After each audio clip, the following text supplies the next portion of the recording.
Let's bring in our political panel to talk about this. And joining me, Democratic strategist Nomiki Konst in New York, and also Republican strategist Gianni Caldwell. He's in Washington.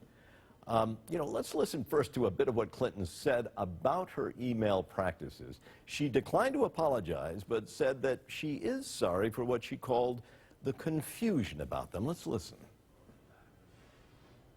Today, I am sorry that this has been confusing to people and has raised a lot of questions, but there are answers to all these questions, and I will continue to provide those answers, and those answers have been confirmed and affirmed by the State Department and by other government officials, and eventually I'll get to testify in public, and I'm sure it will be a long and grueling time there, but all the questions will be answered, and I take responsibility, and it wasn't the best choice.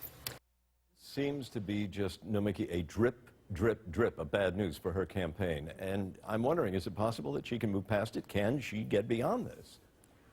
It'll be tough. She can spend all the money she wants on ads in Iowa and New Hampshire, but the problem here is that we have an empathy gap in the Democratic Party. You have Bernie Sanders, who doesn't have the money that she has, who is using social media and his own form of organizing to gain this momentum, and she has all the money, but she's missing the one thing that the Democratic Party needs, and that's leadership.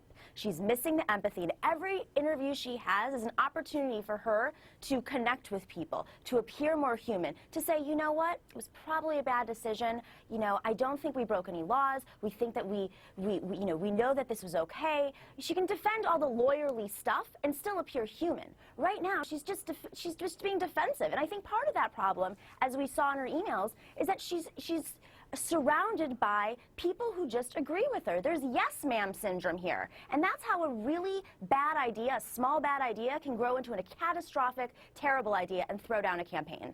Well, Gianni, Clinton testifies in Benghazi. I think that's going to be October. So how much of a distraction is that going to be? Because to me, that seems like it will be a huge opportunity for the Republicans to really begin to nail her on trustworthiness. Well, that's a great question, and I tell you, where there's smoke, there's fire, and this Hillary Clinton email scandal is a 12-alarm blaze without question. Secretary Clinton was aware of the rules that govern emails in the State Department, because those rules have been in place since 2005.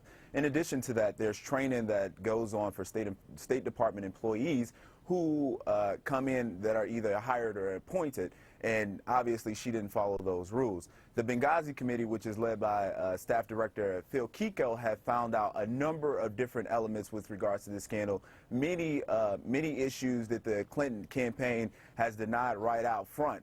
But what people aren't mentioning is the fact that when it comes to these government agencies like the Justice Department or the Benghazi Committee, they inform the Clinton campaign ahead of time before they make the revelations available, and then Hillary Clinton goes out and says, hey, I just want to tell the American people that I made XYZ mistakes, when she's actually being dishonest because she knew this information beforehand. She just wanted to get out there before these things came to light. So I think this is going to be an extreme distraction for her campaign, and I actually agree with Nomiki, given the fact that she hasn't been honest, and it appears as though she's going to continue to run her campaign this way. It's going to allow other contenders like Senator Bernie Sanders, as well as Joe Biden, if he chooses to announce, which I believe that he will, to get out there and really take the limelight, because people are not trusting her at this point. Nomiki, let me ask you this. It never helps when you've got an aide or a former associate who says they're going to take the fifth.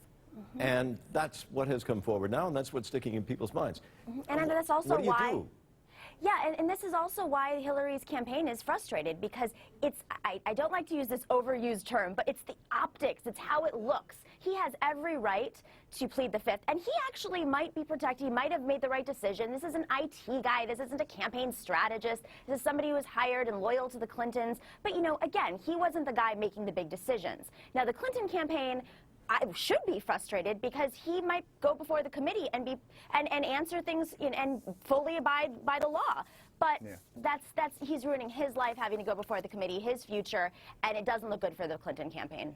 All right, and one thing that no one's mentioning. Make it quick, please. Yeah. There was an ambassador to Kenya, who got pushed out of the State Department for the exact same issue that Hillary Clinton is being accused of. So that's a double standard in and of itself. Nomiki Konst, Gianni Caldwell. It was a pleasure. Thank you very much. You know what?